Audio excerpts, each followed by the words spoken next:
ये आकाशवाणी है। अब आप लवलीन निगम से समाचार सुनिए।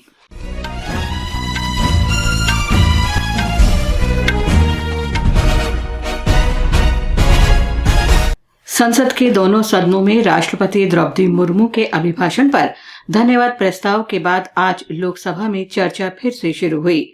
प्रधानमंत्री नरेंद्र मोदी के आज शाम बहस का जवाब देने की संभावना है। चर्चा में भाग लेते हुए शिवसेना के श्रीरंग अप्पा बरने ने सरकार की अनेक उपलब्धियों का जिक्र किया। उन्होंने लोकसभा और राज्य विधानसभाओं में आरक्षण सहित महिला कल्याण की सरकार की योजना की सराहना की। शिवसेना सांसद ने प्रधानमंत्री नरेंद्र मोदी के पिछले 10 साल के शासनकाल में जन धन योजना, आयुष्मान भारत, प्रधानमंत्री गरीब कल्याण अन्न योजना, किसान सम्मान निधि तथा अन्य जन कल्याणकारी योजनाओं का भी उल्लेख किया। जनता दल यूनाइटेड के आलोक कुमार सुमन ने G20 शिखर सम्मेलन सफलतापूर्वक आयोजित करने के लिए सरकार की सराहना की। दूसरी ओर कांग्रेस सांसद बेन्नी बेहानन ने आरोप लगाया कि धर्म को राजनीति के साथ जोड़ा जा रहा है। तृणमूल कांग्रेस की शताब्दी रॉय ने 25 करोड़ लोगों को पिछले 9 साल में गरीबी से बाहर निकालने के सरकार के दावे पर सवाल उठाया। उन्होंने आरोप लगाया कि सरकार पिछले 10 वर्ष में 16 अखिल भारतीय आयुर्विज्ञान संस्थान एम्स स्थापित करने का दावा करती है, लेकिन इनमें से कोई भी एम्स पूरी तरह से काम नहीं कर रहा है।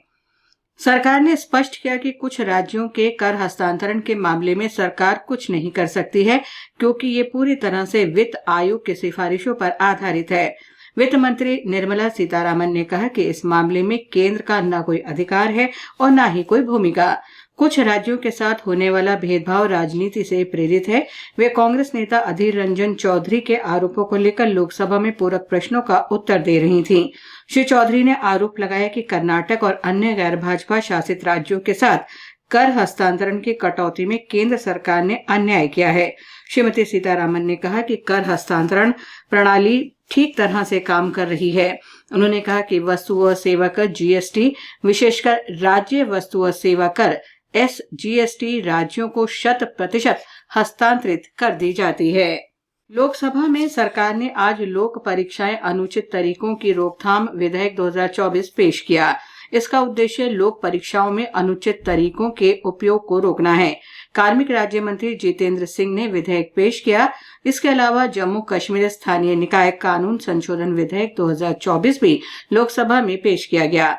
इसका उद्देश्य जम्मू कश्मीर पंचायती राज अधिनियम 1989, जम्मू कश्मीर नगर पालिका कानून 2000 और जम्मू कश्मीर नगर निगम कानून 2000 में संशोधन करना है।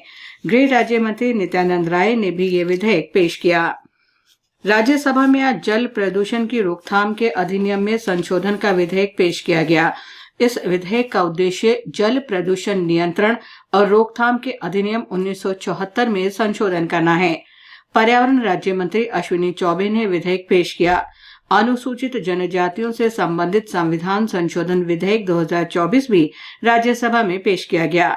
इसका उद्देश्य अनुसूचित जनजातियों से संबंधित संवैधानिक आदेश 1950 में संशोधन करना है।